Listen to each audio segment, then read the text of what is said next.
Okay, guys, I know this is way late for this recap for Game 4. No, it's not taking this long because the Mavericks made me sick, but they did. But I was actually sick on Saturday. That's why I wasn't able to do Insanity on that day.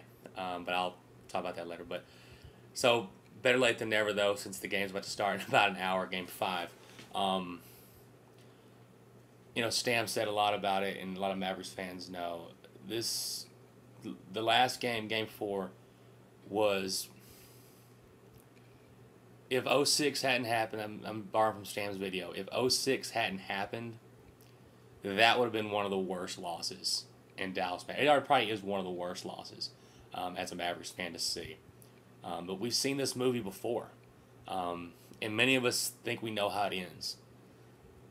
And you hate to be so callous and so down in the dumps about your team.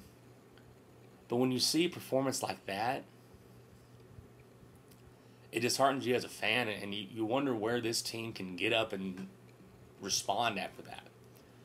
Can they? Yeah, they can. They can still win the series, and I'll cheer for them to do so. But the softness that you see in this team, it proves everyone right. I said after the first two games, especially Game 2, I said there's something different about this team than in the last couple years. It seemed that Dirk and the guys had a different kind of determination. They were moving to the basket. They were actually going towards the basket. It was like they weren't going to be denied, at least not in this series. And at the time, the way the Lakers and the Spurs were playing, it looked like, well, hey, shoot, look at Dallas here, man. Everyone's counting them out, but look at the Mavs. Game 3, they lost. You know what? You're going to lose on the road. Portland's a good team. Game 4, you were up 23 points in the fourth quarter at one point. You were 23 points in the third quarter. You were up 18 going into the fourth. And then in the fourth quarter, it was prototypical Dallas Mavericks. And the thing is, I don't think I was the only Mavericks fan who, when the fourth quarter is going to start, was like, this is going to go down to a last shot. The Mavericks fan, I think all of us Mavericks fans believe that. That when we were up 18 points, that we're like, this is not going to be a blowout. This is the Dallas Mavericks. And I put a lot of that on the players, of course. I put it on Rick Carlisle as well. I don't know what the heck. I don't understand the mentality of playing not to lose. They said that they were in the huddle and he had told the guys, hey, just hold the ball and try to kill clock.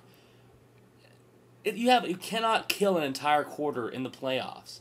You've got to continue to attack the basket. Because in the fourth quarter and the third quarter, sorry, I keep getting mixed up. The third quarter, they couldn't miss anything. And Dirk was going nuts in the third quarter.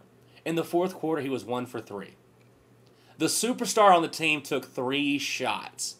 That's on him. That's on the team. And, that should have been a moment where Dirk took over the game and said, I got this, guys. The problem with the Dallas Mavericks, and it reared its ugly head in that game, was that the Dallas Mavericks are mainly jump shooters. And our superstars are jump shooters. And Brandon Roy was a slasher. And he was making his shots too. And that leads to the next one. Props to Brandon Roy. I wanted to get on here and call him, no knees Roy or whatever. But the thing is, what that guy has gone through, to have no cartilage in a knee, to see his ability to play diminish over the past couple of years after these injuries, and to come out like that in the playoffs, you have to commend him for it. Do I enjoy watching it? No, it's happening against my team, but I can definitely respect it. But it goes to more the point of seeing what the Dallas Mavericks do almost all the time. They let one superstar, and usually a point guard or a small guard, beat them. It's one guy, usually in one quarter. 06, it was Wade.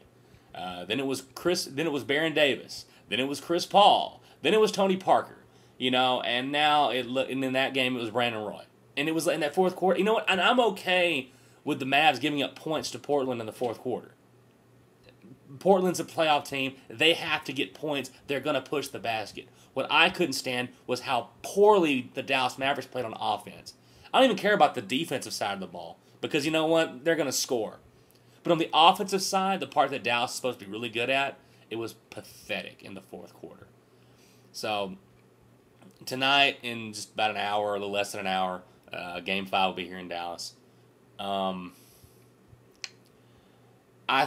don't even know what to expect. I hope this wakes Dallas up, because the thing is, these guys have to live with it. And these guys know what people are saying, and they have to know that what they did on the game 4 reaffirmed what a lot of people have been saying. They can change all that by winning this series.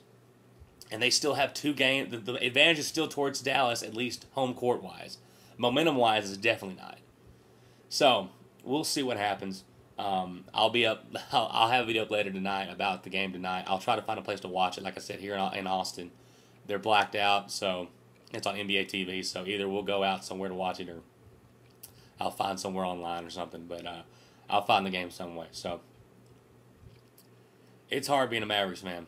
Because it's hard, just in fan talk, just day to day talking to people. It's hard to defend your team when they do things like this. And I think Mavs fans, we're the most critical of our team in the West. So they gotta prove something to us now. So Game 5 tonight, series tied 2-2. You can't look at the other series with the Spurs and the Lakers because the Mavericks have to take care of their own business. I think the Mavericks are playing the toughest team of any of the teams in the West right now. And coming to the playoffs, everybody believed that, and LaMarcus Aldridge and Brandon Roy and Andre Miller and Matthews are showing that. So, congrats Portland in Game 4. Hopefully tonight, Game 5 will be the Mavericks, because if it's not, it'll be even more trouble than they're already in. So, see you guys later. Go Mavs.